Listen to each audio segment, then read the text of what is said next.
Let me show you how to make a Cinderella themed t-shirt inspired by this very Cinderella themed room that I will show you at the end. You're gonna need a t-shirt of any kind. I'm using a Bella canvas shirt, Caesar Easy Puff vinyl, a weeding hook, a Cricut mat, a Cricut machine, and a heat press.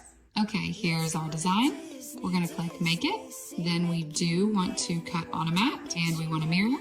Then we hit next. We cut on the everyday iron-on setting.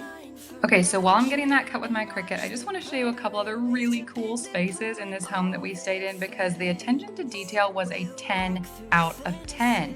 I can't wait for you to see the Cinderella room, but for now, let's weave.